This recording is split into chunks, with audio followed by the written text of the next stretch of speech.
here I was, blaming AEW for feeding you chicken shit, knowing you mindless millennials would be eating it up as if it were chicken salad, when it's really been your fault all along. Make chicken salad out of chicken shit.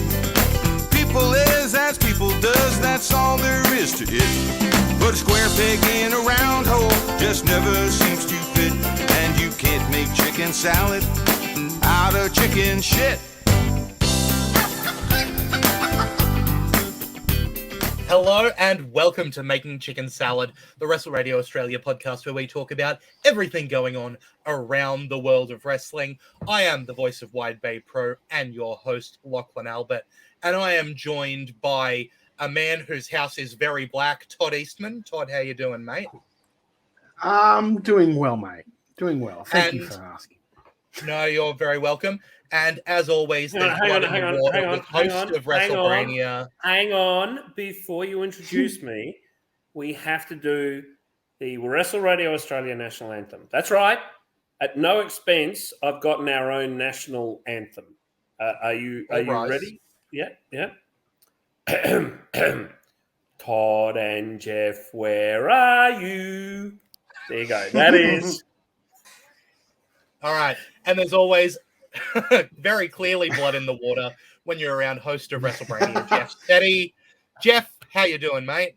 I couldn't be better, mate. As was announced this week, we've got Rove coming in to the Melbourne show on April 2. Rove McManus. That's Golden Logie winner Rove Johnson McManus on WrestleMania? Yeah, Rove McManus on WrestleMania. Who'd have thunk it? Who'd have thunk it? You know, I've never heard it being called the Golden Logie before. Yeah, I don't.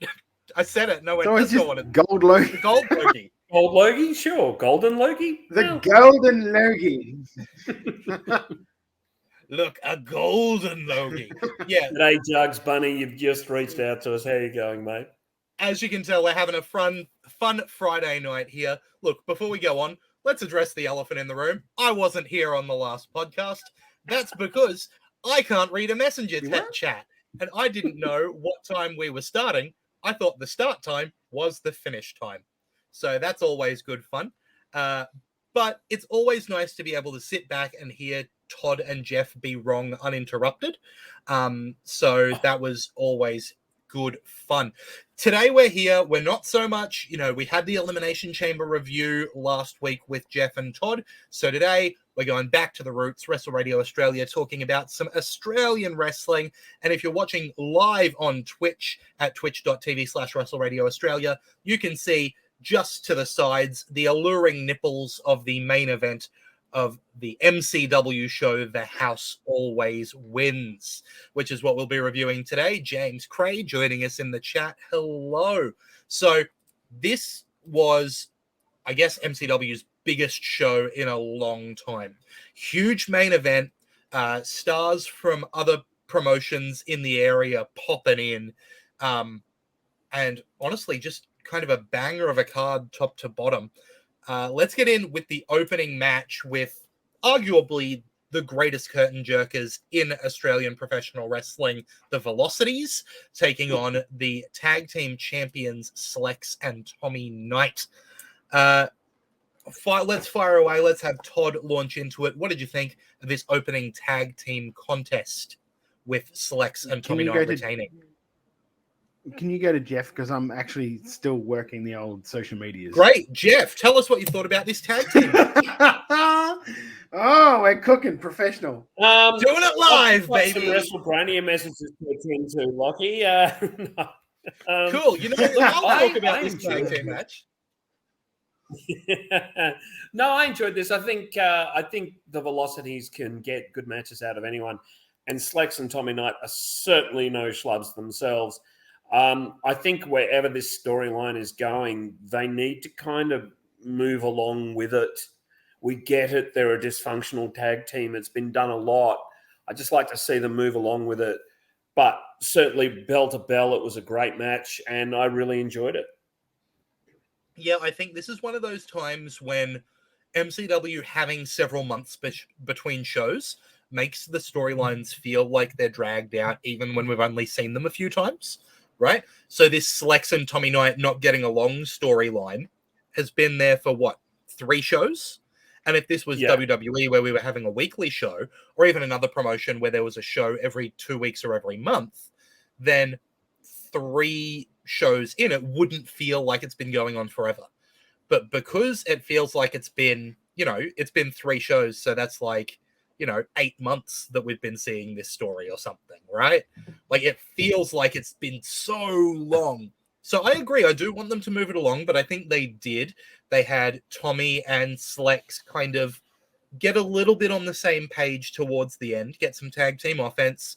Slex showing respect to Tommy, offering him the glasses. Tommy not quite ready to take that silliness on yet, but it seems like they are going to get along much better from here on. I could watch the Velocities wrestle Brooms. I will watch the Velocities wrestle any match that they want to wrestle. I think they are absolutely top-notch. The announcement that they'll be wrestling Jess Troy and Charlie Evans at the next PWA show has me going feral. I love them. Slex and Tommy Knight are both brilliant, and spoiler alert, them both inserting themselves independently into the main event scene at the end of the show, I thought was very interesting. But yeah, I thought this was a good tag team match, a great way to open the show, exciting, dynamic, great to have some really fast boys versus some really strong boys.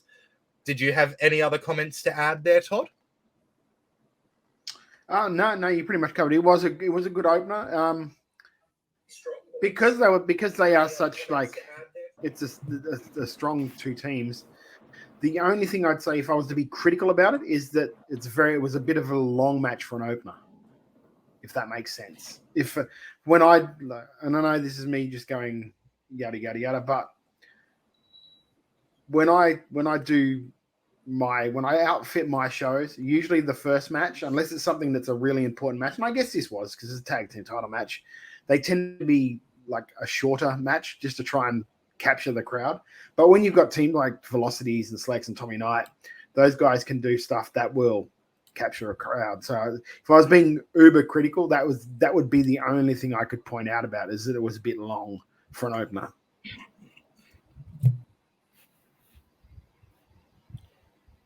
I think you're on mute, Lachlan. Yeah, it helps if I unmute the microphone after I burp. Here's Lachlan solving all our problems for us. Just making more problems. Yeah, agree. Look, it was definitely a longer match, but again, like with the names in it, I would want it to be a longer match, right? James Cray also pointing out that he thinks the Velocities have got a match against Top Flight in the US. They do. I believe that's they correct, do. I can't remember what the Fed was. Oh, goodness, James, that is going to be something.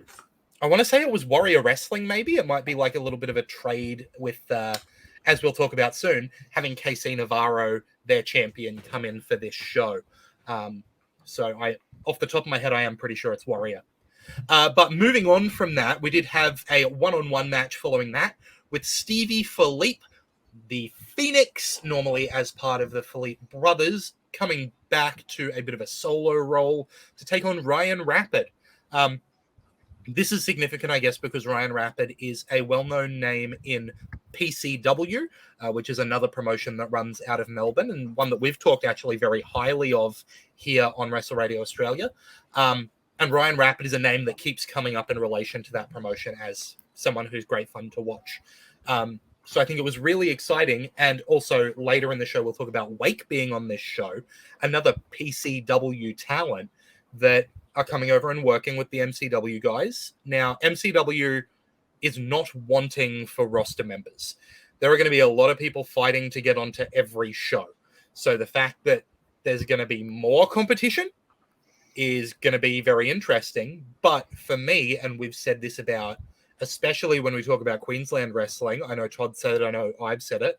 I don't know if we've said it here on the podcast, but wrestlers should be trying to work wherever they are available to work, and promoters should be trying to get the best talent that they can get a hold of.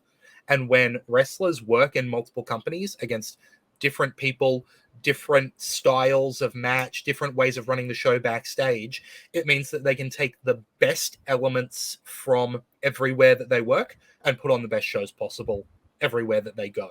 So it's something that I'm hugely in favor of. Jugs Bunny is agreeing. It was a bit of surprise to them that there were a few PCW wrestlers there that night. I think it's a really good thing and something that we should absolutely be encouraging. We encourage it up here in Queensland when we see those workers at different promotions. We'll encourage it down there in Melbourne. We'll encourage it in Sydney. It's happening over in, Perth. And it happened recently. We talked about Wrestle Rampage people being on Riot City shows. This talent sharing can only help. It increases the competition in the scene and it makes for better wrestlers. So that's my rant there. Yeah. So you said something. I sort of want to pick you up on it because you were just like, there's a hell of a lot of people on the Melbourne City Wrestling roster. And so there's a lot of competition for that.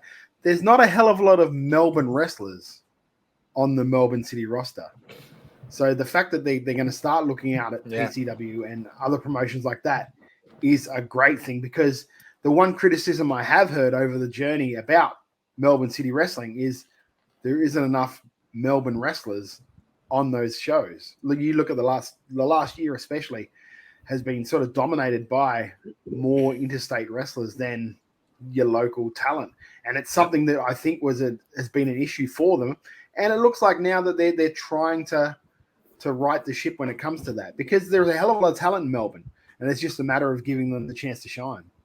Do you agree with that, Geoff? Or yeah, I'd absolutely agree with that. I think PCW have a great roster and it's a great breeding ground. There's some fantastic people who are learning their characters at PCW, and they certainly deserve the shot. Edward Dusk is one of the strongest characters in Australia, and he learnt that character at PCW. So I think that alone speaks volumes for their systems and what they do. Yeah. So now we've done all that, what did we actually think of the match? All right. Am I going to be the bad guy here? I'll take it away. Do it. I've talked about the Philippes being very good in ring. I find them not particularly charismatic. And this match and the promo later in the show showed that off. The promo coming from Tom Philippe about the return of the Tiger. It felt really forced. It felt like speaking was not what he thrives at. You could see when there was the physical stuff going on, like even just taking glasses off was better than every word he said in that promo. And I like when there's talent who's really good in the ring, and the Philippes are really good in the ring. But when Stevie Philippe was kind of the focal point of this match, the return of the Phoenix as a singles competitor, I just was not sold, because when the Philippes are together, that's a gimmick. They're brothers, they're cocky. It's almost all you need, right? You put Stevie and Tome as separate singles wrestlers. They really need to develop, in my opinion, and again, I'm not a wrestler, but I think they really need to develop their ability to get across their emotions, what they're thinking. Because Stevie came in, he held his hands up, he took his jacket off, and then he wrestled. Ryan Rapid, having not been in MCW before, got a character across. He was cocky, he was brash, he was ducking in and out of the ring. Straight away, I was in with Rapid. But this match was clearly about Stevie and building him up. And I'm in support of that if Stevie can get me invested in himself. And he didn't here. Mm-hmm. All right. I think the match itself was fine. The match itself, bell to bell, fine. Bell to bell, very good. I do agree with you about Stevie, though. He is the very definition, and Tome as well, of people that need a manager, people that need a mouthpiece. Tome needs a heel manager, but there are no good heel managers in Australia. Let's just be honest. They're all a bit shit, especially the ones up in Queensland. Hopeless, putting together factions just to get themselves on cards. It's ridiculous. Yeah, just get themselves on TV. But I tried to get on fucking like this stupid wrestling quiz thing, but they just draw people that used to be on TV, and it's all just all washed up guys now. So it's like, ugh. Do you really want to be a part of that? Sure. See, it doesn't feel nice, does it? Doesn't feel nice at all. you're Jerk. going to be. I've learned a special lesson. If you never do anything professionally, you can't get bullied on a podcast. No, Well, but you have to seriously, turn up to a fucking podcast to get bullied on it, mate. Heyo! seriously though, sorry if that was a bit of a shot, mate. I was just having some fun. Seriously, I think they absolutely need managers. They absolutely need mouthpieces to carry that part of their presentation while they're learning from those mouthpieces. I think part of the problem is they've never really had strong mouthpieces around them to train them in that area. Yeah, like they had that with Rocky as part of when they had that little group, but then they sort of splintered off, and it was just the Pereira and Rocky from then on, the family. And like they could do with a Rocky type manager, mouthpiece, something like that. Like I agree, and I think like Lachlan's sort of stealing my gimmick here, because when we were watching it, I sort of like I've messaged you two and I said, look, these, no offense to them, because amazing workers, look like the complete total package when it comes to athletes. I find them to be charisma vacuums. Like Ryan Rapid made more of an impression on me in that match than Stevie, and that match was supposed to showcase Stevie and put him over. And I don't understand. Like, there's a lot of things I didn't understand. Like, I don't understand, is Stevie a face now? Because if he wasn't really showing that to the crowd. Is Tome a heel? Because if he was, he's a very bland heel. Like, there's not really much. Like, my biggest problem is I don't believe a word that comes out of their mouths.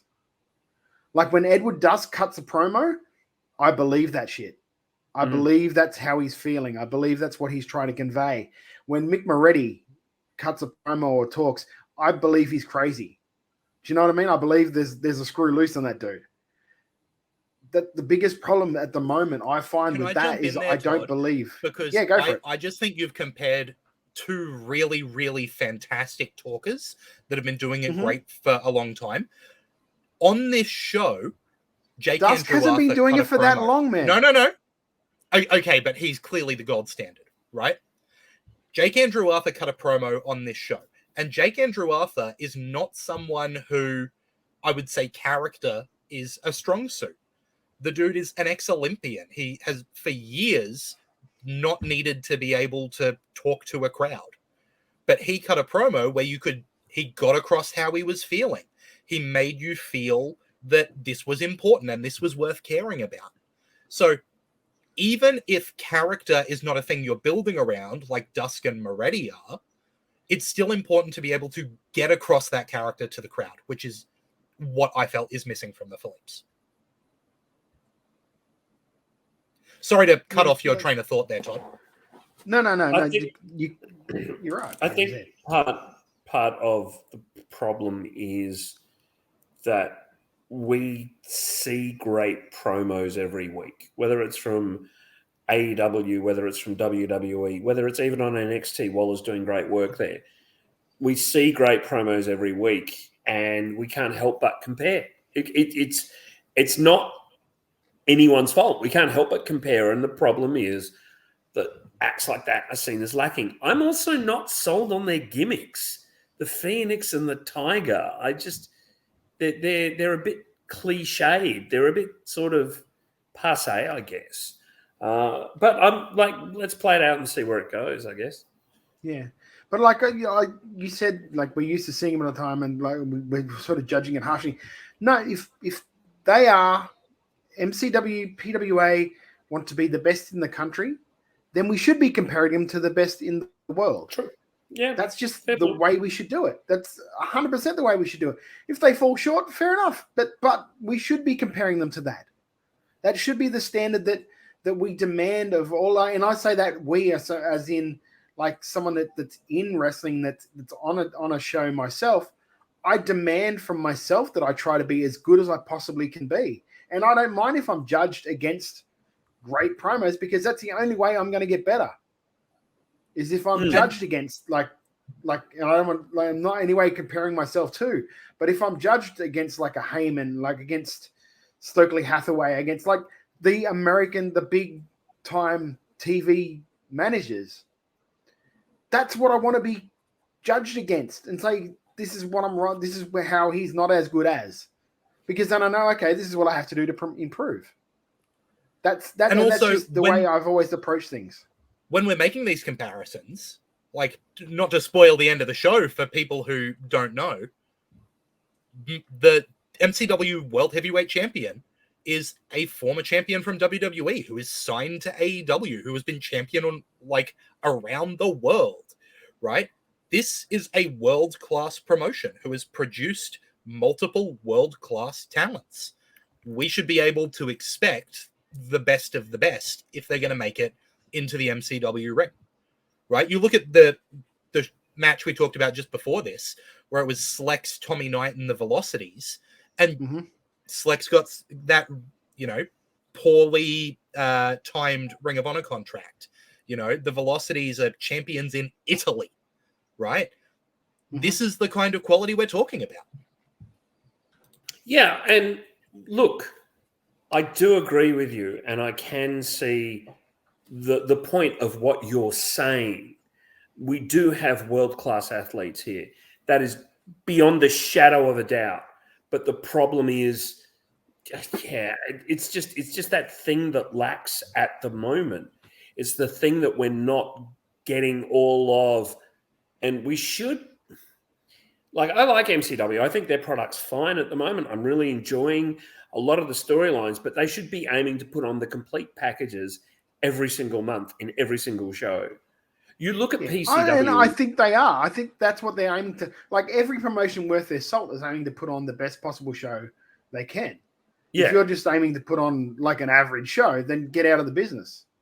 Do you know what I mean? Yep. Like, you should be trying to push yourself to be the best you possibly can be every month, or every time those lights go on and your music plays.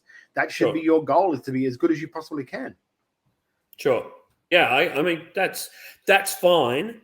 I completely understand what you're saying, but I just find that if they're going to put on an act like the Philippe brothers, who are amazing, great in-ring talent, but they are lacking in that area, they're never going to live up to the expectations that a lot of people have for them. Yeah. You know how I have that saying, like, with certain people, I'm like, they're a great wrestler until the bell rings. Yeah. The Phillies are like the opposite. The opposite. Yeah. Yeah. They're an okay wrestler until the bell rings. Then they're fucking unbelievable. Like, perfect look, great in ring. Like, the only thing, if I was to think of there, just that little bit more of a connection with the crowd in their in ring. They do a lot of the brooding stares. That's pretty much what all they do. If they maybe one of them got a little bit mouthy to the crowd, then maybe I'd know they're a heel or a face to start with. Well, but aside from that, you look at Waterman and Berry, right? The Brat Pack. Now, when they first came out, they were just nothing special. And then they started jaw-jacking with the fans and giving them the finger and getting highly, highly motivated and a bit of argy-bargy, and brought Avery on as a manager and all that stuff. And it elevated them. Them. They found their feet. One of them was an MCW champion.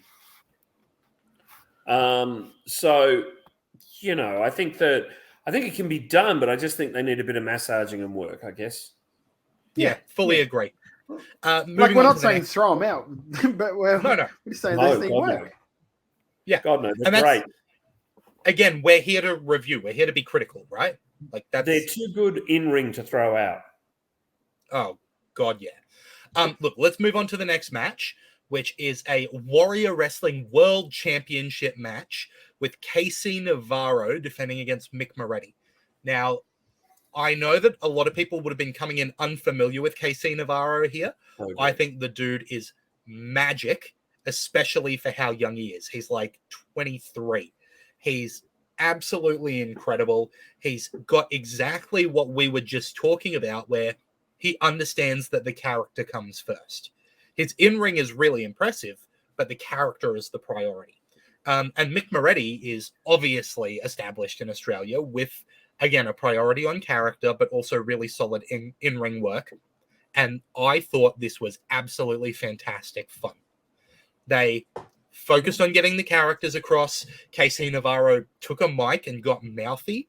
I feel like there may have been more excitement to this inside the room on the night than came across on the stream. I feel like maybe the crowd wasn't mic'd as well as they could have been because it felt like there was no real response to what KC was doing. That I really enjoyed his mic work, and I think if you could hear a response to it on the stream, it would have felt really brilliant.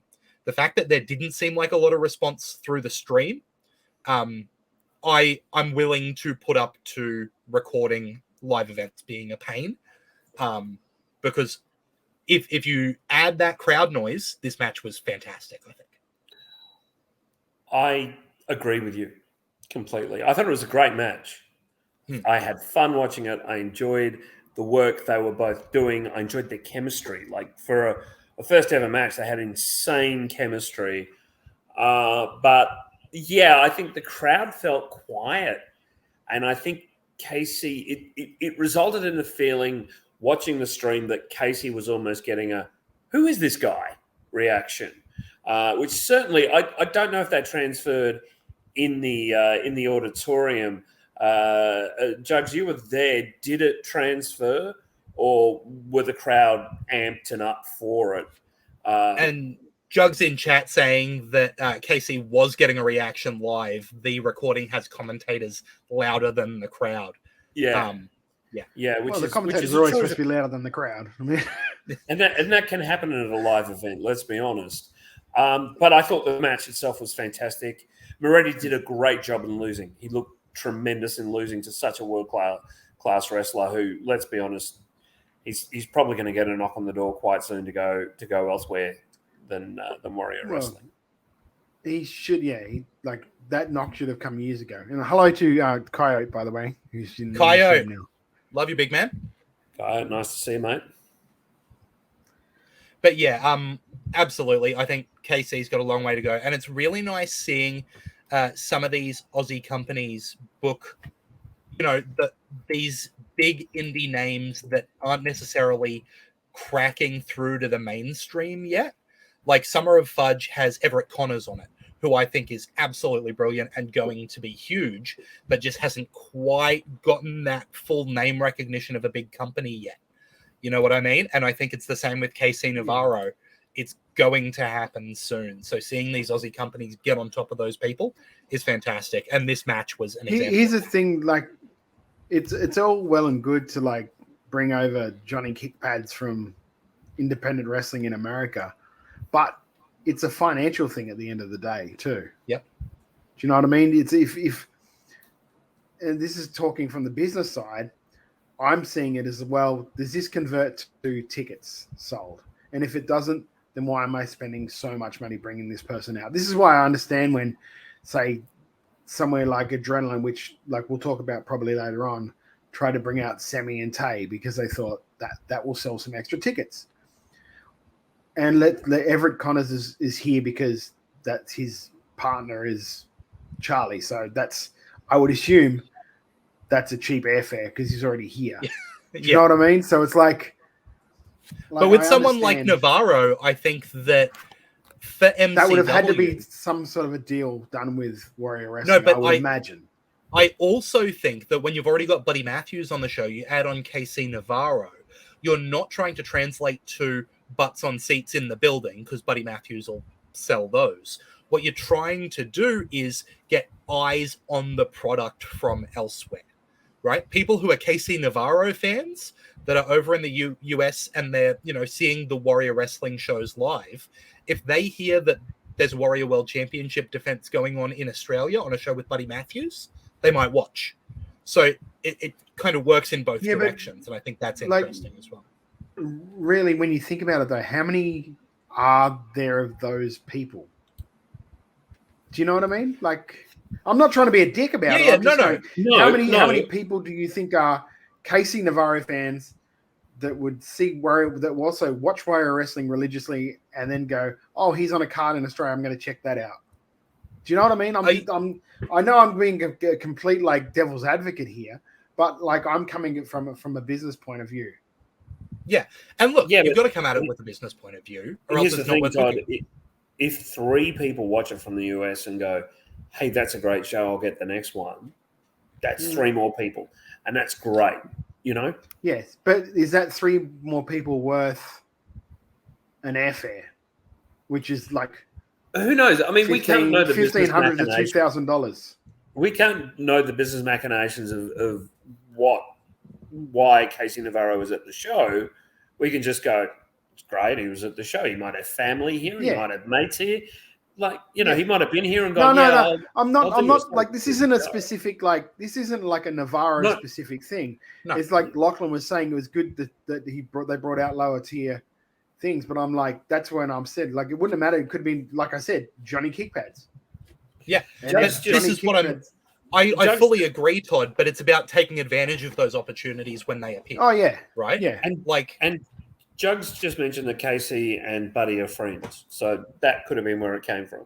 So, you know, we're never really going to know the motivation, but I just think it worked. Yeah, fully agree. that was a great match. It was a fine match. It was, I thought it was brilliant. Look, after that match, we went to intermission, and coming back from intermission was a little bit interesting. We had a big announcement come through, like a purge style thing, leading into Edward Dusk versus Wake, which turned into, again, a falls count anywhere, no disqualification, chaos thing. It's called the Sacrament. The Sacrament match. Sacrament. The Sacrament. Notably, not the Sacrament match. It was just the Sacrament. Yes. 15-minute time limit, no disqualification, falls count anywhere, essentially. And again, Wake, we were talking about a PCW talent who's done a lot of the kind of hardcore deathmatch stuff before. And Edward Dusk, we were talking about the excellent character work from him. There were moments in this match that I loved. Dusk just absolutely pegging Wake in the head with a trash can immediately, I thought was fantastic. I think that Dusk giving Wake paper cuts on the webbing of his fingers with cards that appear to be tarot cards is like so specific to who Edward Dusk is, and also so violent and visceral and something that you can imagine the pain of. I think that it was really interesting in those spots. I wonder if the crowd reaction felt quieter on the recording, because it did feel a little flat watching it back. Well, our man on the scene, Jugs, has said that they had the Buddy and Mitch match video promo playing while the 2 guys were in ring. Am I getting that right there, Jugs? So that would have split the focus of the match, which is probably just a production error, but what a production error. Yeah, and I think this has come back to something that I actually meant to mention earlier in the Tag Team Championship match, which was that there was a moment where Slex and Tommy Knight were doing simultaneous elevated, delayed suplexes from the top rope, but we were only seeing Tommy. So we didn't get the effect of what was actually going on. And then in the start of that match, there was some issues with actually playing the video. It had the Velocity's music, then Slex's music, then Slex's music, then the Velocity's music, then Tommy's music. Like, it just didn't quite work from a production standpoint. And when this is such a huge show, to have those things stuff up sucks.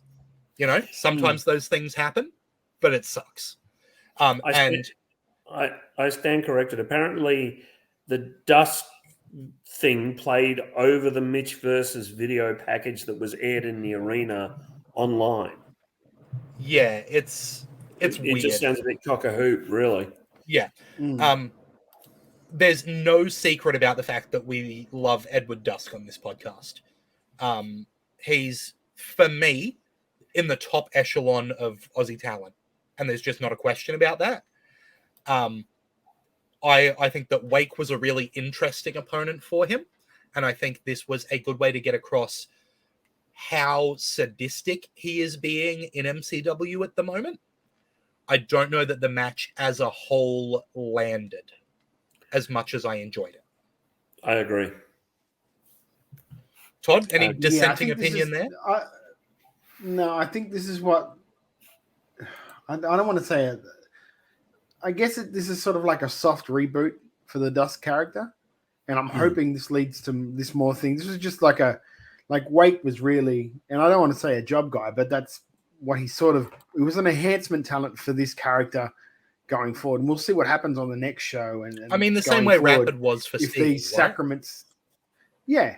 And like these, see like what goes further with the sacrament type deal and how that feeds onto stuff and where that ends up going, because that's the big thing. Is like it's all good that we're starting here, but I hope they have, and like knowing the guys that are in charge there, but I'm sure that they have an end goal for where this thing is going to lead. And yeah, even if the people in charge don't, I feel confident that he does. You know, Edward Dusk is constantly thinking about these things. Like, I don't know if it got picked up by basically anyone that the cards he was using appeared to be tarot cards. But that feels like a decision that he would have to have made very specifically. It wasn't, commentary didn't mention it. He didn't show the face of the cards specifically, but they were tarot cards. He's got that level of attention to detail. And I don't think he would do this without an idea of where it's going, even if that's not necessarily a thing that is long-term planned out by MCW, you know? I think they would be telling him where it's going. It's not like he goes, I need to know where it's, you know what I mean? No, but like, he can take those but... character decisions across to wherever he wants to do it. RC Darby can do more stuff with it, and, you know. I look forward to seeing where that goes. I think within the next 12 months, they have to move Dusk probably towards the Intercommonwealth title, and matches with him against Emin would be such fun. But I think that they need to start to do that. We need to start to see Dusk moving up the card and not just beating randos and then falling short. Not that Wake is a rando, but you know what I mean. Not just sort of playing in his own pool. He's got to interact more with the larger. Wake was clearly there to lose to Dusk. Oh yeah, but Dusk has got to interact with the larger wrestling MCW world and not lose. But the thing that I want out of that as well is Dusk is so good at making a story. And so if he has someone to target, let's take Emin as a perfect example.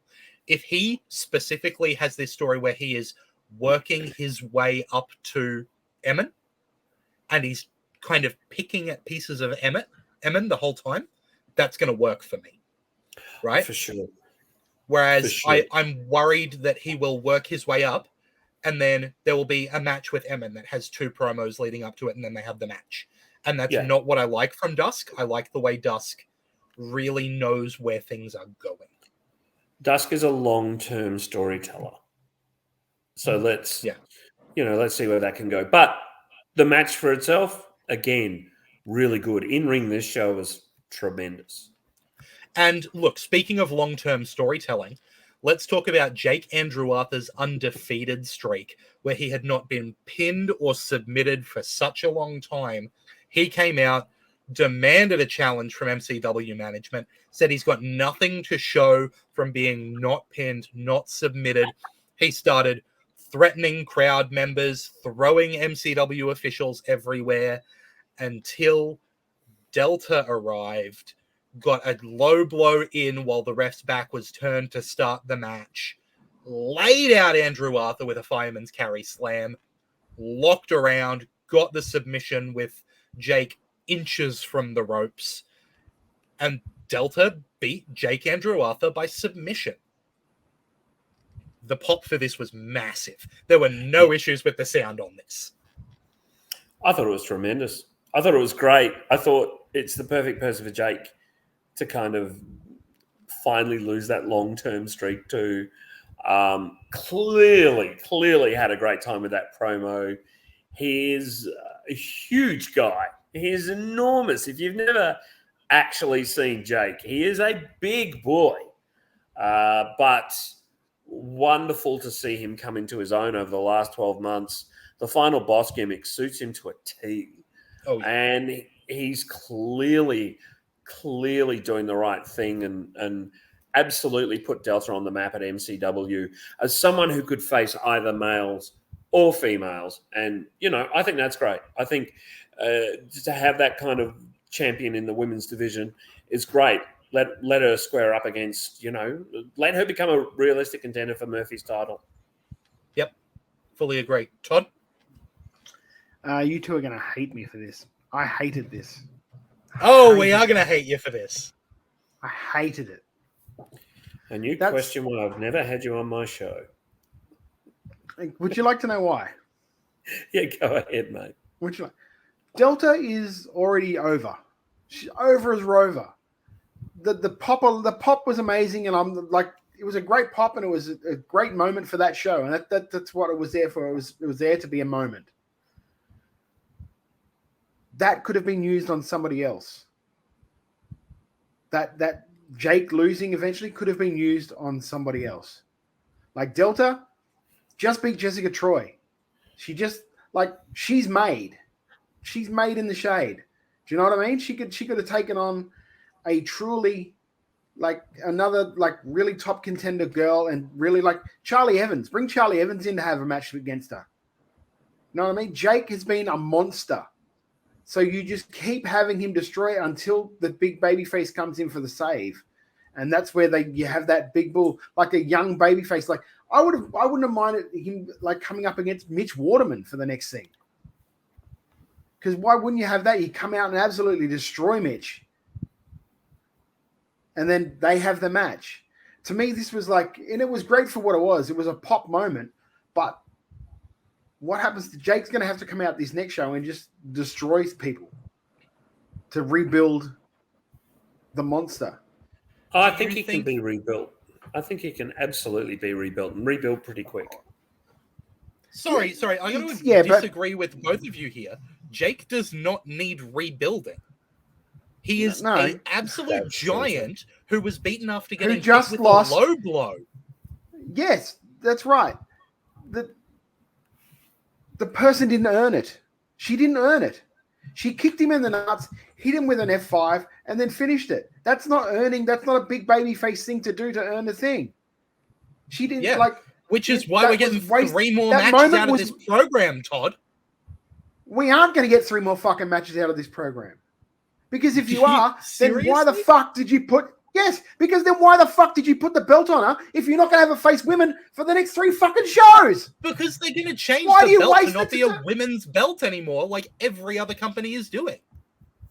Oh, let's just do what every other company is doing. Do you know what I mean? Why couldn't she just face the women coming up in the division? There's plenty of women around the country too. This is nothing against Delta. She's an amazing worker, and she could. But if you were going to do that, you shouldn't have put the belt on her. So, to me, this seems like a really straightforward program where we get a women's championship match between Delta and name escapes me right now. Who's in PWA that was the prefect? Cherry. Yeah, guys. Cherry. You have a match between Delta and Cherry where Jake Andrew Arthur comes out and costs Delta the match. Cherry becomes the champion. Then we lead into Jake and Delta. That so seems really clear to me. Then Cherry as a babyface wins it by somebody distracting and cheating, essentially, is what you're saying. Well, Delta's got to be a tweener, right? That's the thing. She's already kicked a guy in the nuts. So is she a heel or a face? Did she sound like a tweener? I think you're beginning to simplify heels and faces in 2023, Locke. I really do, mate. It's not so No, simple anymore. the problem is that they don't exist, right? Yeah. You have to be a fully rounded character. And I think Yeah. Delta is a fully rounded character. And the idea that, like, oh, she has to be a good guy so she can't lose by distraction is just totally out of the realm of possibility. That's no offense, but that is 100% what is wrong with wrestling today. You have guys and girls that are not dried in the wool, heels and faces, so then the crowd doesn't know which way to go about them. So then everyone gets a mixed reaction, which means that there's no real strong feelings about anyone going into anything, if that's the way you want the whole card to be. Which is You're the way absolutely it right, sounds. which is why The Undertaker did not work after 2006. Too complicated. That's a stupid analogy. That is a stupid analogy, because not everyone on that fucking card is The Undertaker. Sure, but what I'm saying is you can have more complex characters. The fact that not everyone is smiley face or sad face doesn't mean that that's the reason wrestling is bad. No, there are different parts of, like, different types of heels. There are different types of faces. Shut up and stop eating popcorn, Geoff. There are different types of heels, different types of faces. There's your tough face. There's your having a baby face win by somebody else cheating, but not really earning it. Sure, that is not a good way to make somebody. Don't make the analogy of Mankind and think, because that's a bullshit analogy too. I was about because to, it was but part of an angle. I know you were, because you're fucking easy to judge. It's easy to fucking work out where your mind's going, because it's like a hamster on a fucking wheel. Even though I'm not a heel or a face, you can tell what I'm going to do because all the things I do make logical sense. It's almost like you can do that in wrestling, mate. Look, the thing for me is that I cannot believe that at the moment our Twitch chat is full of people saying that this makes Jake look weak. That's the most ridiculous thing I've ever heard, right?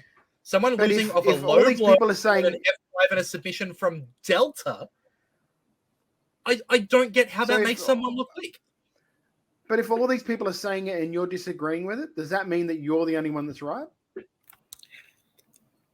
All right, fair point, right? Fair call. I'm just saying. Here's my take. If you don't mind, guys.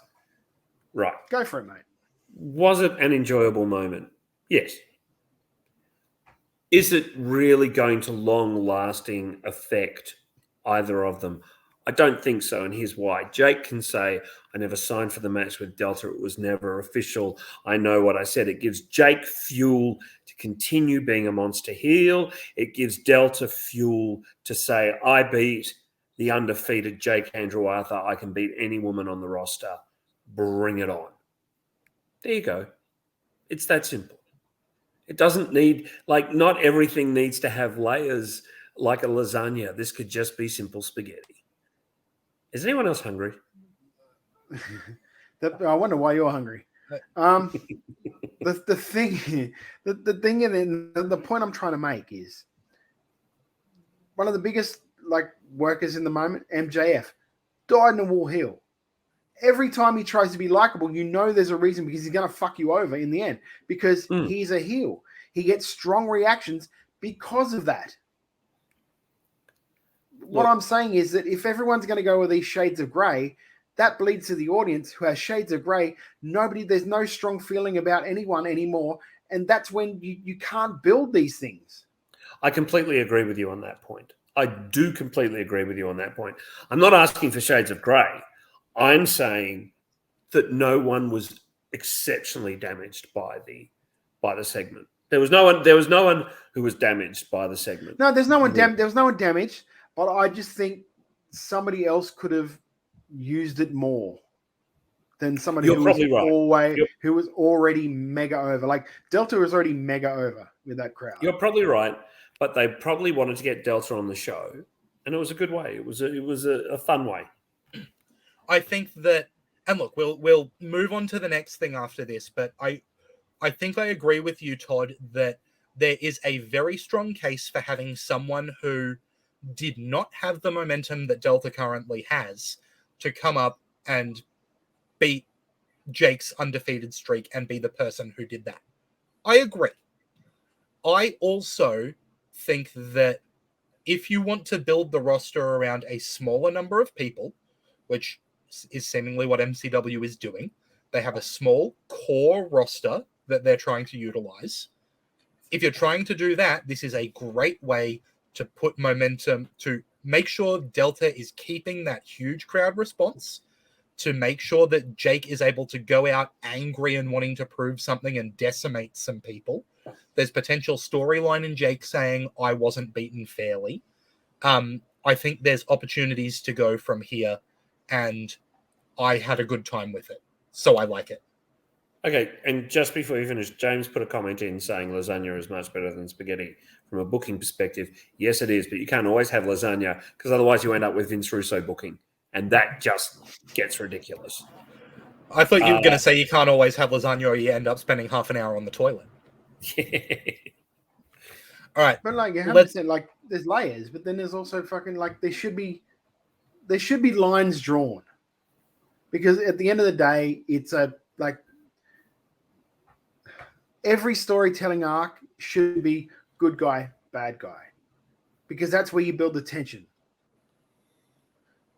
Do you know what I mean? Like, you can have the occasional good guy.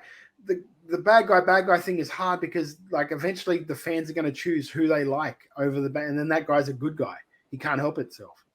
The good guy, you can split a crowd, and that's okay because it's never going to go one way or the other, if you know what I mean. Like the two bad guys against each other, the one with the most charisma, he'll end up being the baby face. I think that's an oversimplicity. I think that wrestling can do waiting for Godot. And I think you overcomplicate what wrestling is. I think a lot of people overcomplicate what wrestling is. There's an acronym, keep it simple, stupid. And too many people don't go by that. And that's why there's so many like train crash matches sometimes.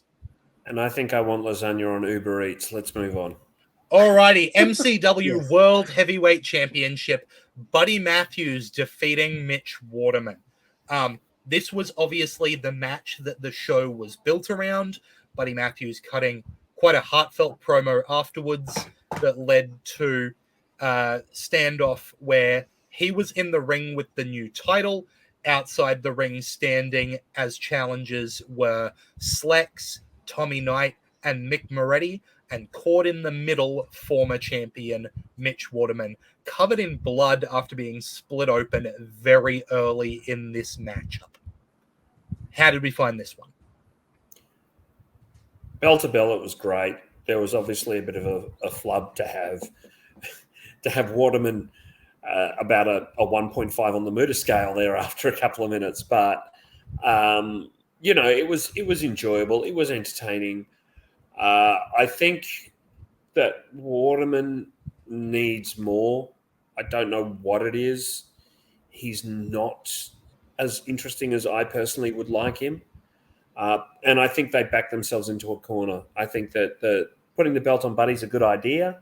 It's going to get some eyeballs on the product, and it's, it promises to be an interesting year at MCW. And what was of interest is in one match, a Court of Owls of MCW's own walked out and interfered. Oh, we did completely forget to mention that when talking about the Mick Moretti KC Navarro match. Sorry, let's jump back very quickly. Some evil clowns came out to cause a distraction for KC Navarro to win that match. Yeah, so I think that's kind of interesting. I think that will probably introduce some new talent. But as I was saying, I think Mitch has something missing. They didn't paint either of them as bad as heels or faces in the common vernacular. So I don't know if the crowd had a weird investment to it in some ways, from my perspective. But I enjoyed the match itself. What? So sorry. I'm arguing. We got distracted by being in the Twitch chat. Sorry. Hey, if you're listening, make sure you come on over to twitch.tv/Wrestle Radio Australia, where you can continue having an argument with Todd and I as we go. Oh, I don't exist. I see. I'm not actually here. Maybe I got the time. Well, it's wrong. good that you've realised that. You're here to do the podcast while we have our messenger conversations. Yeah. Most of it is like, oh, how much is Geoff fucking sucking tonight? I know, he's talking about his that's lasagna. Look, it was a good match. It was again, Mitch. Unfortunately, Mitch suffers from the same Philippe curse. Like it's very much the same. So much potential. Like he is a good dyed-in-the-wool white meat babyface. Like if I feel like he's always holding himself back from just like, you know what I mean? I don't know if that makes sense. What I'm trying to say is like, it feels like he's hiding himself back from like just letting the crowd know who he is. Does that make sense to you guys? I agree. Yeah. He Like I can see it in him. I can see he's got that fire. He's got that, but it's just very like it feels like he holds himself back. See, Jugs is arguing that the reason the Brat Pack got up. over was Avery on the mic. In saying that, I found Mitch's pre-recorded promo to be quite good, but it just feels like that good conversation that he had in that pre-recorded promo was not from the same person as it was who then got in the ring. You know what I mean? Yeah. No, but even then, you could tell that was sort of practiced. If you know what I mean, it was very like it was sort of the thing. Like there's a whole thing I've got at the moment. I have this thing at the moment with I guess wrestling in general, where nobody seems to want to be serious about things. And if they are, it doesn't seem like I don't believe that they're serious about it. Like I believe when MJF cuts a promo and he's like talking about how he wants to do something, I believe he actually wants to do that. Where a lot of other ones, I don't believe them. I don't believe what you're telling me. And a lot of people that can't do that seem to rely then on all their promos or anything like that has to be funny. Like there's got to be humor in everything going through a card. Like one That's why promotion Jake Hager I've has a been hat watching that this he last- likes. Yeah, it's and I know you want to be entertaining and all this stuff, but take some shit seriously. And don't get me started on that. We'll probably talk about that when we talk about international wrestling. So, yeah, I just don't believe them. That's the thing. I want to believe that they're convicted. They have convictions. That they want to win that title. They want to beat this person. They have to get revenge on this person because they're doing this. They want, you know what I mean? I don't believe any of that. It's just, it seems forced a lot of the times. The real good ones like your Dusk and I believe in what they're saying. They make me suspend disbelief for 30 seconds, for a minute and a half, whatever the promo is. And then that bleeds into the match. I just don't believe it a lot of the time. And when I watch Mitch, he's got all the moves. He's got all the emotions when it comes to like selling and all that. Body language after that is just, I don't believe it. I don't know, it sounds harsh, but it's just like, and you could tell the difference between him and Buddy in this match because of that. Buddy is intense. Buddy is like, you believe he wants to end this kid. With every move, with every intention he has, he wants to end the guy. With Mitch, it felt like he's getting ready to go to the next spot. If that's me being overly critical, then I apologize for that. No, I think the point you make is a very fair one. It's a point across a lot of wrestling now. It's not just across MCW or no. Or That's other like a Australian lot of federations. wrestling. It's a lot of wrestling now has people. Bianca Belair used to be like that.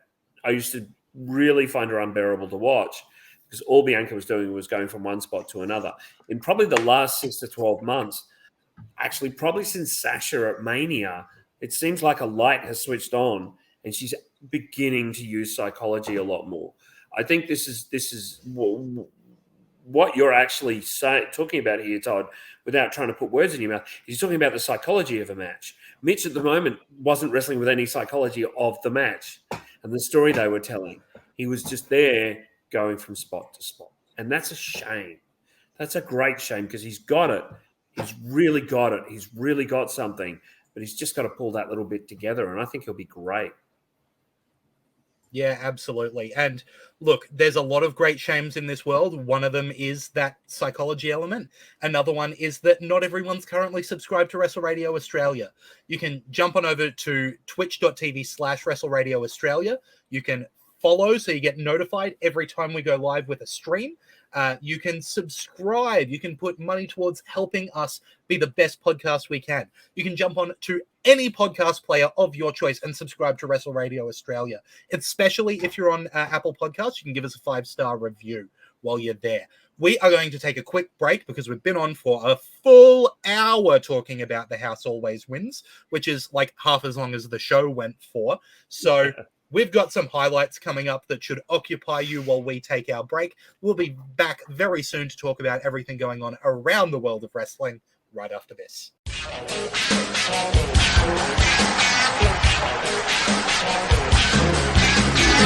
I am the mystery third man. That's right, JXT. It was me all along. I will see you in Melbourne on April 2 when JXT meets the ROVE. Wish I thought that through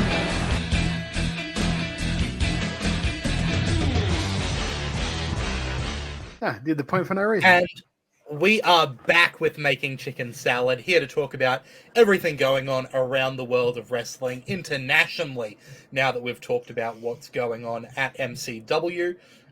Couple of big... First off, I just want to say a big shout out to James Cray and the Giant Coyote, who are in the chat, having a really great conversation. Just another reason to be here at twitch.tv/Wrestle Radio Australia while we are doing this podcast. Absolutely awesome. And we should also mention Jugs Bunny's there as well. Nightmare BC 666 is around. Like, we have a lot of people who are chipping into the convo. If you want to be part of it. That's Lockie. That's Lockie? Ah. Yeah, that's Lockie. Yeah. If you want to be a part of it, just log on with your Twitch ID and come and have a chat with us, because we'd love you to hang out, and we'll talk to you. We're not that kind of Twitch streamers who go, no, we're better than the people. We don't celebrity you. Absolutely. I am. Total celebrity you a little bit. Look, let's talk about, I guess, the biggest news of this week has been AEW All Access. Sorry, before you do, sorry, mate. Before you do, we should maybe encourage people to go on the fight and get MCW House Always Wins. If you haven't seen it, go and check it out. It's a good show, top to bottom. Support them. By the way, I didn't mention this before, but if you look at our screen, I look fucking jacked. Yeah, you're looking good, man. I'm just saying. Big nipples. I'm looking great. I mean, the tan changes a bit from shoulder to the arms, but aside from that, I'm looking great. Go and support them. Go on to fight. Check the show out. Judge for yourself what you thought of the show. And if you disagree with stuff what we said here, please hit us up on our socials and let us know what you thought we were wrong about, what we thought we were right about. For their first show of the year, I think it was a solid platform for them setting themselves up for what hopefully will happen for the rest of the year. So now, I do want to move also on to AEW. Sorry, just before you move on, there are 3 Melbourne shows I'd like to quickly mention, if you guys don't mind, coming up tomorrow night, the 25th of February, as we're twitching this, maybe tonight as you listen to the podcast. PCW Ignition down there in Ferntree Gully. Friday the 17th of March, Renegades of Wrestling returns at Max Watts in the middle of the city. Tickets are already on sale. They have announced Emin Usman against Robbie Eagles. Shut up and take my boy. Also, Rat Daddy against Matt Hayter for the title. And Rat Daddy against Matt Hayter, and Shazza McKenzie against Aisha. It's already looking to be a stacked card. There's going to be more announced. It's going to be a great show. Get along and see that at Max Watts in the middle of the city, Friday the 17th of March. And finally, on Saturday the 8th of April, MCW's next show, Blood in the Water. Tickets are already moving like wildfire So if you want in, get in and get in quickly. It's the Easter long weekend. We don't have a WrestleBrania show, so I'm probably going to be there. I know that the gold tickets are already sold out, so you've better get in on that if that's something you're interested in. Yeah. Anything else we want to do before we get into it? Yeah, I'm Let's sorry, talk man. English. That's it. That'll do us. That'll do us. I mean, I could talk about WrestleBrania if you want. Because there was I a hear that huge Rove announcement McManus on is going to be AEW. there. Yeah. How did you know, Locke? All right. AEW All I tried to play the Access video. It didn't work. Sorry. is going to AEW All Access is going to be the new AEW unscripted show that immediately follows Dynamite. This was the huge announcement teased by Tony Khan, and then he went on the air and made Adam Cole do the announcement for him. Adam Cole also announcing that he will be returning to in-ring action that night. So that's something. Is anyone looking forward to AEW All Access? And I don't mean is anyone on this call looking forward to it. I mean, is anyone looking forward to it? Look, it's just roads to the top with different people in it, really. That's what it sounds like. I'm serious, because it's got the same showrunner. Because I was listening to Eric Bischoff's podcast today, Strictly Business, and he knows the showrunner that did Roads from the Top. Then they looked at it, and it's the same showrunner.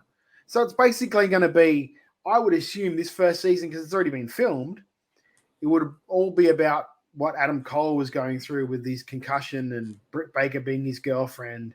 And because the way it sounds, the people in it are Britt Baker, Adam Cole, Tony Khan, Tay, Sammy Guevara, Tay Conti, Young Bucks, Saraya, Wardlow, Eddie Kingston. Yeah. Eddie Kingston's a weird one, because I wouldn't think Eddie Kingston's a very strange choice. Yeah. But I just think it's going to be total Divas AEW style, really, because that's what Rose to the Top was. Right. Wrestling is wrestling. Whatever this is whatever this is. They're two completely different things. Why are we talking about it on a wrestling podcast? Because they talked about it on a wrestling show. I know. Tony Khan went out of his way to say there was a huge announcement. His huge announcement that everyone thought was going to be, ROH TV. Oh, they've signed Jay White. Oh, yada, yada, yada. It's going to come. They're going to announce Forbidden Door 2. And when Tony saw that online, I think he went, oh, shit. Adam Cole, do you want to do this, mate? Thanks. Bye. See you later. Because that's the way it looked to me. I think it's interesting to see the comments in our chat. Giant Coyote saying, it sure is ... something. And James Cray saying, it'll be ... interesting.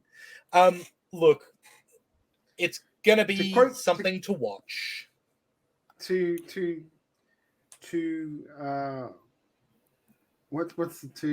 take a sort of a quote from somebody else's, to take a quote from someone else's Twitter, at Tony Khan, you're a fraud. You're about as much of a promoter as Herb Abrams. Well done. Because, I mean, that could have been done in an email. That could have been done in a press release. That's not a huge announcement. Yeah, I agree with you. I think Tony Khan's got to stop saying this is a huge announcement, that's a huge announcement, because it's got the boy who cried wolf syndrome, where now people are like, yeah, okay, Tony, you're announcing that someone's going to wear new boots this week. Hooray. That's eventually what we're going to get. Not everything, is a huge announcement. It's like whenever they put Regal on in NXT, you knew some shit was going to go down because it was Regal. He had something to say. I think AEW needs to take a leaf out of that book and know that when Tony Khan appears on camera, it's because he's got something to say. He seems to be just a little bit addicted to the camera at the moment. Like, settle down, Tony.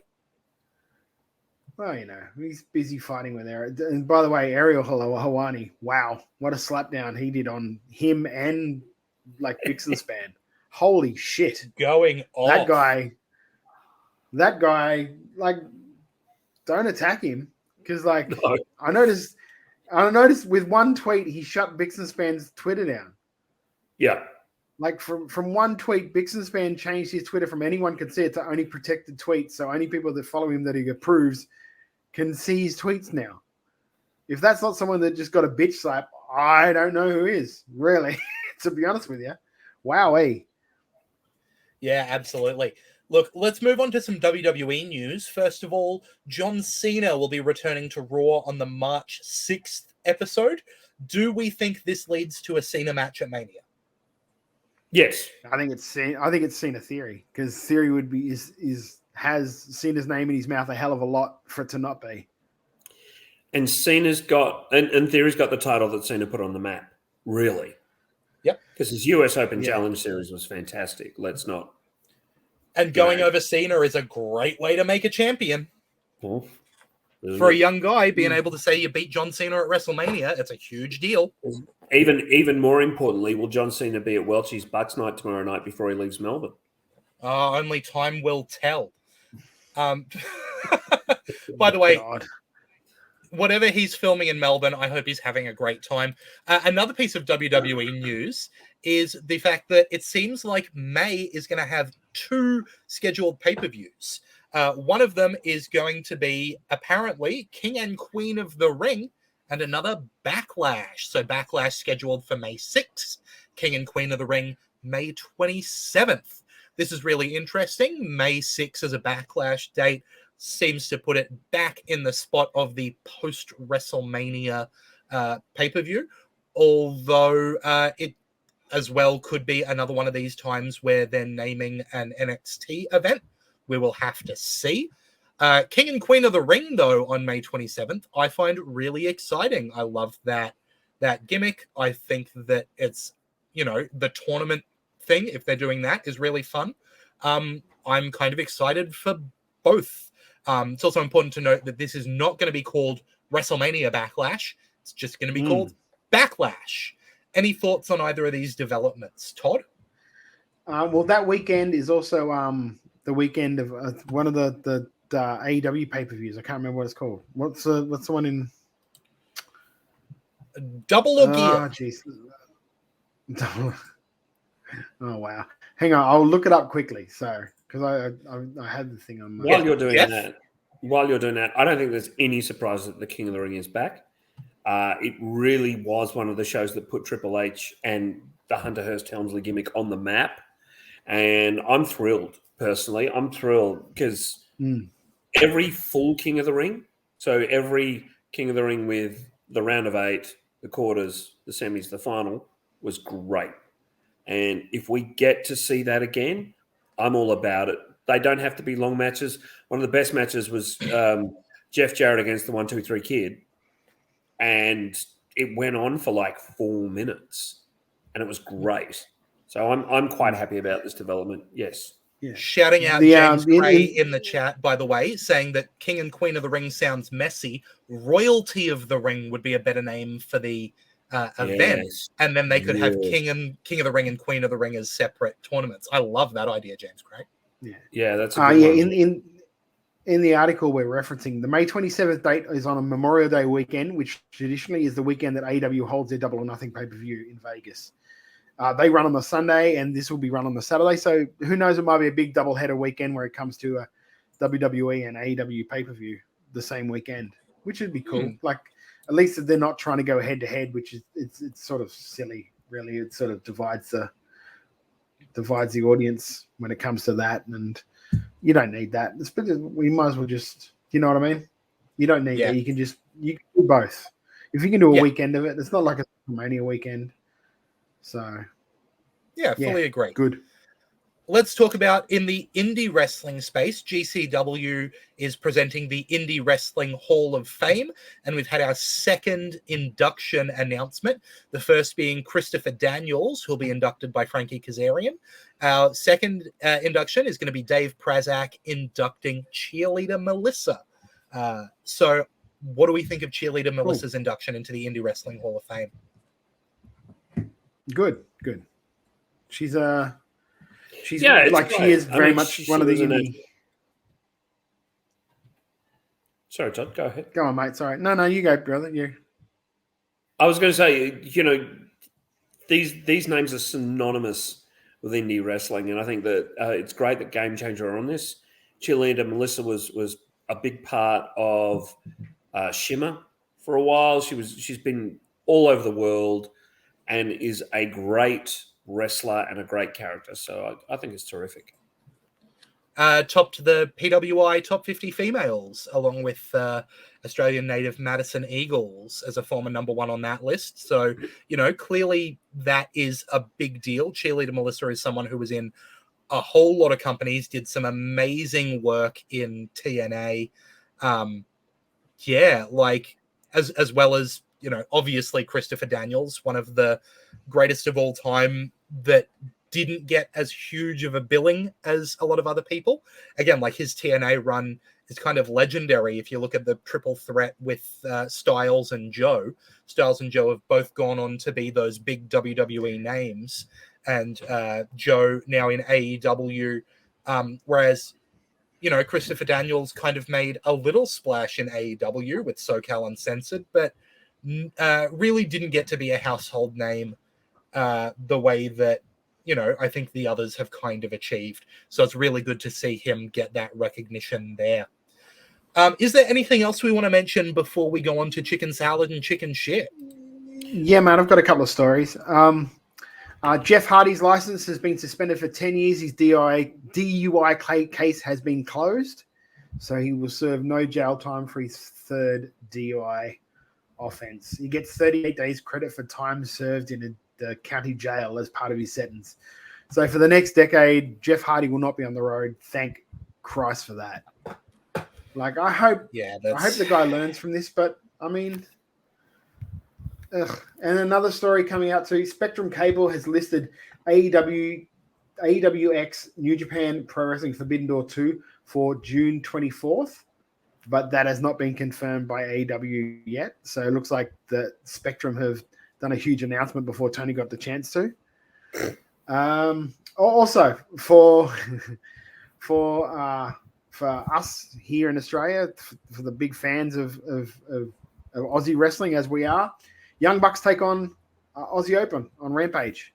Yeah. So that will be an amazing, it'd be amazing to see. Absolutely cracking. Which will be great. I also want to mention that there's noise, how true it is or not, that WWE are very worried about Cody Rhodes versus Roman just because of the reaction that Sammy continues to get. That comes as no surprise, really. That comes as absolutely no surprise. As we've said for a while, they have backed themselves into a bit of a corner with this. Yeah. And congratulations on Sonya Deville for getting engaged. Yes. Congratulations. Before we move on to chicken salad, chicken shit, which the show is named by, we'll do a quick rundown of what is going on the card so far announced for March the 5th AEW Revolution. The main event, of course, being the 60-minute Iron Man match between MJF and Bryan Danielson for the AEW World Championship. The Women's Championship, Jamie Hayter against Ruby Soho and Saraya. The TNT Championship, Samoa Joe and Wardlow. The AEW World Tag Team Championships, the Guns versus the Acclaims versus Jeff Jarrett and Jay Lethal versus To Be Determined. They will be done with a casino battle royal that's coming up. Chris Jericho and Ricky Starks in the Poor Ricky, Why Do You Have to Do This? Everyone is banned from ringside match. And finally, the so far announced the Texas Death Match, Jon Moxley and Hangman Page. So that is the card so far. And I will just go through the few matches that are announced for WrestleMania. Roman Reigns, of course, with the wise man Paul Heyman against Cody Rhodes, the undisputed Universal Championship. Charlotte Flair against Rhea Ripley for the SmackDown Women's Championship. And Bianca Belair against Asuka for the WWE Raw Women's Championship. Sorry, James Cray's saying there's rumors of Vince being back in creative. Brody came in quickly with Vince is not back in creative, and that I completely agree. There's no way Vince is not in creative. We'll stop trying to feed this rumor just to try to fucking. It's exactly what they're just trying to. Every month or so, we're going to hear it. Oh, Vince is trying to work his way back into. Vince is trying to work his way. Shut up. Let Paul cook. Yeah. Everyone let Tony cook. Let Paul cook. Yeah. Because I think And, I think Paul's a better chef at the moment. But I also think that Vince is probably going, why don't you try this? That's not being creative. That's offering a suggestion. Yeah, There's a and difference. also not to mention, and Triple H has said as much that he listened or he talks to Vince. And if Vince has a suggestion, why wouldn't you listen to a guy that's been doing it for 50 fucking years? You don't have to take his opinions on board. You don't have to say, yeah, we're going to do that. But why wouldn't you listen to it? Like, And he also had a couple of good years there. You can't deny he's had 2 seasons that were fantastic in the Attitude Era and the Hogan era. So, let the guy, I'd listen to the guy. Yeah. I'm also just going to say Giant Coyote has asked our thoughts on HBK versus Grayson as a feud that's developing, and we will touch on that after we do our last segment of the show exclusively here at twitch.tv/Wrestle Radio Australia as part of our post-show questions. You're right there, Toddy. yeah, no, you're right. I was just building it up then. I was like, All right, here we go. Chicken shit. Let's fire it away. Todd, what did you hate?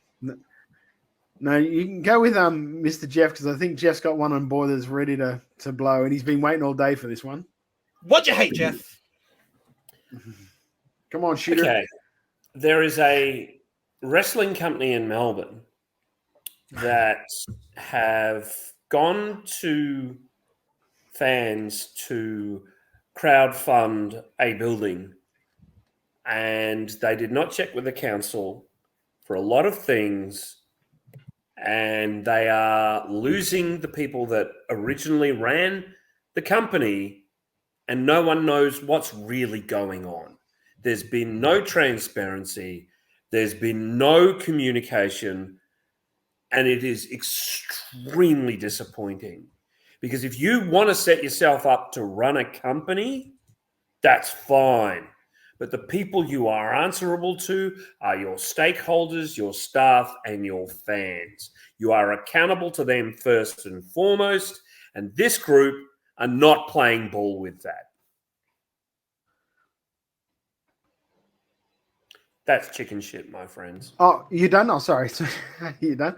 I thought there was more coming, I think, too. yeah, thank you. I'm glad I'm not the only one. I think if you're going to do anything like that, the fact of the matter is, like, there should have been some sort of due diligence going into this. Saying, okay, if we're going to rent this building, can we run shows out of it? This is the reason we're renting this building, because it's not your money. You've basically taken people's money now and say, we're going to do this, we're going to do this. We haven't got any approval for it, and we haven't applied for any approval, and we don't know if any of this is actually feasible. But this is what we're going to do. And if they complain about it, then it doesn't matter. It's not our money at the end of the day. It's your money. We're out of here. I don't. And where was? And the thing why are they promoting? Why are they promoting events in other facilities when people don't know what's going on with this one? Right? There's no indication of what's going on. Why didn't they go into a reputable crowdfunding platform? And why? What exactly is going on here? There seems to be a conspiracy of silence. They'd rather not say anything than actually front up, I guess, is what I'm saying.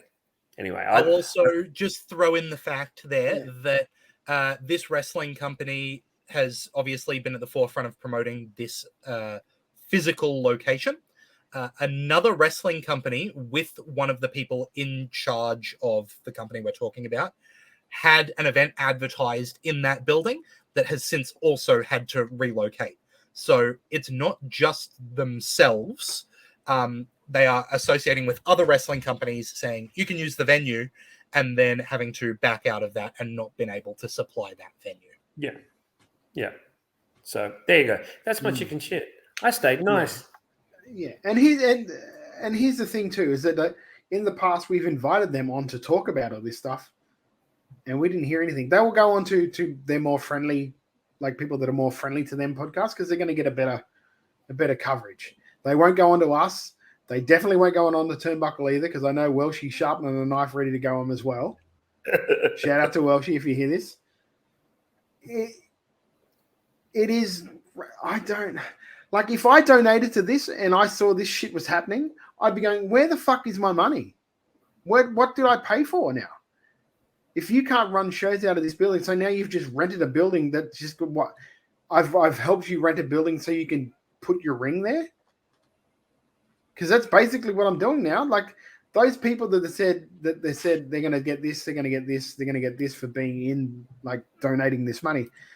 As far as I can see, they're not going to get any of that now. If they can't get council approval to be able to run shows, which let's face it, that was their main objective for doing this because it cuts a hell of a lot of their overheads out for renting buildings, et cetera, et cetera. Like that's a big cost when it comes to running a promotion is being able to have your own like venue. That I guess that like it helps PCW a hell of a lot because they've got that venue constantly there. That's cuts a lot of their overheads when it comes to deals and sort of stuff like that.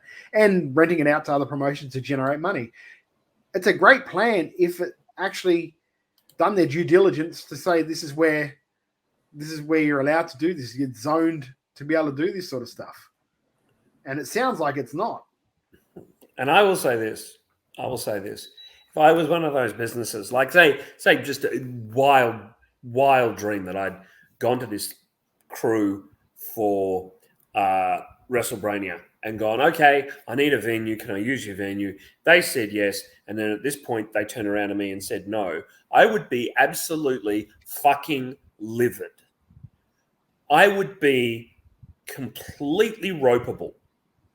And I would tell them they need to find the solution, not me. They need to. Because what they're essentially doing is with every person that has purchased a ticket, that has crowdfunded, that has flown in from out of state to go to their show this weekend that is now cancelled, they have broken a contract with every single one of those people.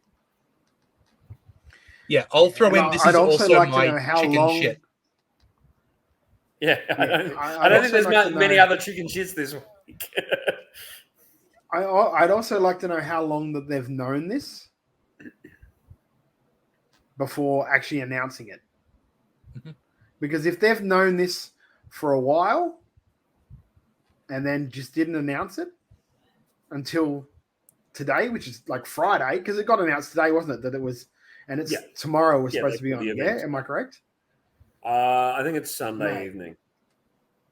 Sunday, yeah, 2 days notice. 2 days notice for certain. That's bullshit. I don't know what more I can say about this shit. I do not know what more. I want to say a couple more things quickly. From so many fucking people, and it annoys the shit out of me for it. Also want to add in a couple of things. Number one, there is a list on the website of a bunch of people who donated for this building. Mm-hmm. And there are names on that list that are people who I adore. Really, honestly. And I'm definitely more affected by this because of the fact that there are people on there who I think very, very highly of, whose money has been taken, and I think in a way that is not appropriate. I also want to say that there are people who have been involved in this company who I think very highly of, and I want to make it very clear that when we're talking about something like this happening, if a wrestler's been associated with that company, that's not a kibosh on that wrestler. Right? That I will come out and say there's very well-respected people from the Queensland scene, from the Melbourne scene, who have been involved in wrestling for this company. And I am not saying anything about those people. This is purely about the managerial side of this and the organizational side of this. And this is, in my understanding, the latest in an ongoing series of issues related to the management of this company. I don't think the turnover of the management is concerning. Absolutely. I don't think that it can be stressed enough that if you are going to give money to a wrestling company and it's not through an appropriate crowdfunding platform, stop. Just stop. Because there is not accountability. And the accountability is the key thing that we need to see in this. And there doesn't seem to be any. Todd, do you have a Brody different says, internship? sorry, hang on a second. Brody just says, I will say that if councils do change their minds, if they get concerns from the community, which is a possibility, devil's advocate. That's completely right. But like we were saying with the management and that's the biggest concern here is that it feels like that these people they've had ideas about what they want to do. They didn't actually know or actually have a solid plan about what they were going to do, a solid plan. Whereas like before you're doing any of this stuff, you should do your due diligence that are we zoned to run? Like the whole purpose of it is to do this thing. So are we zoned to run this? Why not? How do we get zoned to run this? We can't. Why are we doing it here? Does that make sense? And I also should add to what Geoff's saying about going through proper crowdfunding sources. This was something we brought up as a chicken shit on this podcast when that crowdfunding began. This is a concern that we had months ago. This is not something new that we're now spouting since this council issue has happened. This has been an ongoing thing in relation to this. No. Yeah. And it's almost worse because they've been very upfront and very outspoken in holding themselves up to a better standard in professional wrestling in Australia, saying that they wanted to make it safe. They wanted to make it like fair and equal and all of that. Do you know what I mean? Very progressive. Is that a good word to use, Lachlan? Great word to use. Sure. When it comes to that. Now, if you're going to go out there and say that, then you should live by that. And it doesn't feel like that's what they're doing at all. It feels like that they hide behind that when it's very convenient to hide behind it.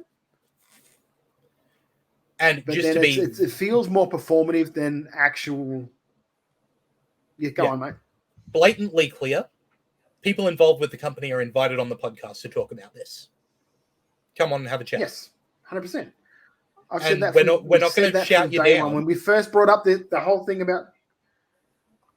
When we first brought up the whole thing about the crowdfunding, the concerns we had with the crowdfunding, we said, if you wish to come on and talk about it, fine, then you contact us. We will not contact you. You contact us because we're the ones that asked you to, if you want to talk, we have a platform for you. But we aren't going to chase you because we shouldn't be chasing you for the end. You should be being the company that you say you are and being as open and honest as you say you are being or are pertaining to be. You should want to come on to shows like us, On the Turnbuckle, two of the biggest podcasts in the country when it comes to professional wrestling, and be upfront about what's going on with it, especially if you're trying to do this stuff. But if you're not, that's fine. The invite's there. The invite has always been there. Here's your opportunity to set the record straight. If anything we're saying tonight is misleading or false, we apologize. But come on and set the record straight with us. If you want. If you don't, that speaks volumes too. There you go. Yes. Okay, now can I do a wrestling chicken shit? An actual professional wrestling chicken shit? Yeah, please. Chris fucking Jericho. Oh, you picked my backup.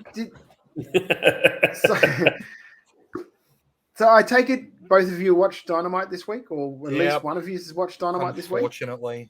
Can you explain to me any of that segment that made fucking sense? No. And I've got a hat. I want a match against Ricky Starks. Jericho, you can't have a match against me. I don't want to give you a match against me. Fine. Somebody else goes to interrupt it. Boom. You can't interrupt that match. I want that match. Fucking what? Yeah. What? Aside from taking 15 minutes of my life, what did that accomplish? Made no sense at all. Now I know why you like that Mountain Dew fucking match. Look at him. Chugging away. Guzzling the shit. only it was pitch black. I do not understand any, like, I feel so sorry for Ricky Starks, and he better win that fucking match. Because otherwise it's just another guy that Jericho has seen has a little bit of heat, has a little bit of thing. He's the succubus of wrestling. He's the succubus of AEW. That should be his new gimmick. Not the Ocho, the succubus. Because that's what he fucking does. Anyone he sees with a little bit of momentum, with a little bit of heat, bring him in, come in, let me vampire off you. If anyone watches like What They Do in Shadows. Have you ever watched What They Do in Shadows? What we do in the Colin shadows. Robinson? Succubus sing, succubus sing. Yeah, it's good. There's Jericho is Colin Robinson. Yeah, Jericho is Colin Robinson. If you are a fan of that show, that's who Chris Jericho is. here's the thing. No, MJF was smart enough to get away. But then again, MJF got a fucking swirly. Here's the thing with Everyone's had Jericho. to pay the price when it comes to it. Here's the thing with Jericho as well. Sorry, Todd, to interrupt, but people aren't recovering No, quickly. go. It took Orange Cassidy a year, like literally a year, and he's not even close to being back where he was. Daniel Garcia, he's fucked. He is just fucked now. If they try and turn him face, no one's going to believe it, and he's still going to get booed. Because Jericho just fucked it up. Sorry, Brad. Brody. Brody's like, Todd, what card are you putting on where you have Pitt, the Brady's, Istria, Conco on it? That was when because every time I had a guest on the show, I would write it on the board so I didn't double up too quickly. So that's what that's from. I haven't changed that board for freaking ages. Yeah, that's what that is, Brody. That's I'm what not that actually is. putting it. I can't afford to bring all these people over. Jesus Christ. Fudge himself costs like No BBM, I was like, nah. $2.5 million an appearance. I mean, Fudge is one of the most expensive That guy wrestlers. went and retired on me.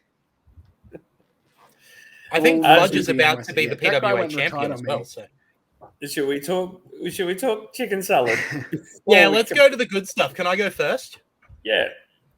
Man, Yeah, go MJF on, cuts my a son. promo, huh? He killed that girl for sure. Wow, good stuff. I love, and this is what you were talking about before, Todd. Sometimes you need people who are just a face or just a heel. And MJF is a bad, bad man. And he cut a promo that is just, there's no positive spin on it. And he told it in a way that was engrossing, that made you want to listen to what he's saying, and made you go, this guy is absolutely despicable, and I want to see Daniel Bryan kick his fucking head off. Superb. That's wrestling, baby. Geoff. My chicken salad is the polar opposite of that. My chicken salad is Sammy's promo on SmackDown the day before the Elimination Chamber. When he came out, he spoke a little bit in French. He spoke a little bit in English. He was spitting hot fire. He stepped up as a baby face, and I really wanted to see him kick Roman's ass. Whether he did or not, I really wanted to see it. And that's wrestling, baby. And not only that I'm pretty sure, because I know it could have been wrong, and I could be just getting worked right now. But I was watching Boxermania. Yes, thank you, Coyote. This is exactly what I was about to say. He called Roman a motherfucker in French on SmackDown. Isn't that great? Isn't that great? Yeah, it was something along the lines called him of, a motherfucker. depending on your translation, either called him a motherfucker or said, "You're in my fucking house." It's great. It's brilliant. Just good think, stuff. Either way. I do think that they've backed themselves into a bit of a corner, as I keep saying, but let's move on. You know I'm right. And that's the thing. It sucks. We know you're right about what every they're day you gonna wake up do. knowing fuck Todd's right. That's why you're not coming on the show, brother. Just because that's what they're going to do doesn't mean it's the right thing to have done. But that is what they're going to do. That's the story they want to tell. Yeah. That doesn't mean it's not right. It's a story Todd, they let's want to not tell. argue. Let's hear your chicken salad. Okay, my chicken salad will knock your absolute socks off, Lachlan.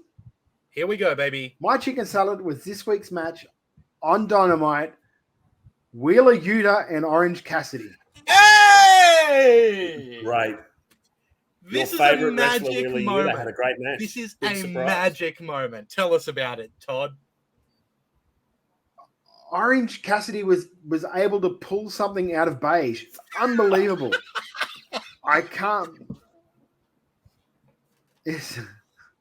Look, I'll be honest with you. I love really good technical wrestling, and they did a lot of that in this match. Not heavy on gimmicks. They had a little bit of the mixture of Orange Cassidy's gimmick, but a fair chunk of this match was good old-fashioned professional wrestling, and that's what I liked about it. That's what I want more of in AEW. I don't want fucking every time fucking Ambrose so much as walks into a ring, he starts bleeding. I'm fucking over that. They've overused blood when it comes to that shit. Good wrestling, technical holds, switching. That stuff was awesome. The moves, the seatbelt, loved it. Absolutely loved it. And that's the thing. Like, I don't like Wheeler Yuta. I've said that 1,000 times. I like good wrestling, and if it's good, he's doing good wrestling, I'm gonna like it. Simple as that. I don't have a just because it's a guy I don't like. If it's good wrestling, I don't like it because it's that guy who did it. Just good wrestling. Match of the week, in my opinion. Giant Coyote says blink twice if you're in danger. The truth is, Todd, he's been doing good wrestling for 18 months. Who's that? Wheeler Yuta. Oh, I must have fallen asleep. He's a very good wrestler. Oh, I thought he was wearing a red shirt for Star Trek at the time. Yeah. Boring. Look, it's absolutely the amazing, person Todd. is what I was trying to say there. Todd, it is so nice to hear you actually talk positively about Wheeler Yuta. Because I really enjoy watching him work, and this is the thing. We know he's good. Yes, he's presented quite blandly, but that kid can wrestle. And you know what? Sometimes it's about the wrestling, right? But he's presented the way he wants to be presented, because that's what AEW is all about. AEW isn't about changing someone. You're allowed to be who you want to be, and that's the problem with them a lot of the times. Yeah, I tend to agree with that. And look, you can be who you want to be, and if the person you want to be is a subscriber to Wrestle Radio Australia, here we go. Jump on over to twitch.tv/Wrestle Radio Australia, hit that subscribe button, and support us. Hey, make sure if you are here at twitch.tv/Wrestle Radio Australia, you're not going anywhere when I do these plugs, because when I'm finished and we cut off to the end of the podcast, we are sticking around here live, answering questions. We've got a huge list coming from Instagram. We'll take your questions in the chat, so don't go anywhere. But hey, there's a whole bunch you can do to support us. If you're following us on Wrestle Radio Australia on Twitch, you get notified every time we go live. If you're subscribed, you get no ads when we go live. You also support the podcast. If you want to support the podcast in other ways, there's a bunch of ways. If you're on Apple Podcasts, give us a 5-star rating and review. Helps us get to more people. If you're on any other podcast player, make sure you're subscribed. It's free. It's on YouTube, Apple Podcasts, Spotify, Stitcher, Podcast Addict. Anywhere you get a podcast, hit the subscribe button. Make sure that you're getting us every week and we're getting those downloads. Follow us on the social media too, at Wrestle Radio AU on Twitter and Instagram, Wrestle Radio Australia on Facebook. Also, all of us hosts are on Twitter as well. You can follow me at Lachlan Albert. You can follow Todd at Beast Eastman, one word. You can follow Geoff at Jeff_Setti. But more importantly, you can follow Jeff's little side project, WrestleBrania, at Wrestle_Brania, where they're getting prepared to host a Golden Logie winner. Yes, a gold Logie winner. It's not Golden Logie. Golden Logie. Oh. This is 3-time Gold Logie winner Rogue McManus is our guest on April 2. We've got more announcements to come. It's going to be really, really exciting. A great series of shows. Keep an eye out on our socials. 3 weeks at the Catfish. The 2nd, the 16th, the 23rd. Hope you all make it down. Yeah, do you think the Mandalorian could win a Gold Logie? Golden Logie? Just to correct you, Lachlan, WrestleBrania isn't his side project. We're his side project. We are his side piece. I know. We're his side piece. We're not his main chick. We're his side piece. I know. Look, he's coming on here promoting WrestleBrania. You know what he should do? He should host WrestleBrania wearing a Wrestle Radio Australia t-shirt. You can get them on Redbubble. How can you do that? Go to Redbubble, search for Wrestle Radio Australia, and find all these amazing pieces of merch. And you know what? Yes. The money doesn't land in our pockets. Oh, no. The proceeds go to Beyond Blue and Gotcha for Life, two awesome charities that support men's mental health here in Australia. I know. It's mind-blowing. It's amazing that we've never heard this at the end of a podcast before. What? Anything else to plug before we go, gentlemen? No, I'm just going to let everyone know. We're going to sign off. We're going to play our theme, but we'll be straight back after the theme with the rest of the Twitch version of this. Yes, that's absolutely right. And Geoff, same for you. Yeah, I'll be around. And yeah, grab your tickets to WrestleBrania now, especially that first show with Rove, moving very quickly, as you'd imagine. Absolutely. All right. So for all you podcast listeners, on behalf of Todd Eastman and Geoff Setti, I've been Lachlan Albert. Till next time, have a good one.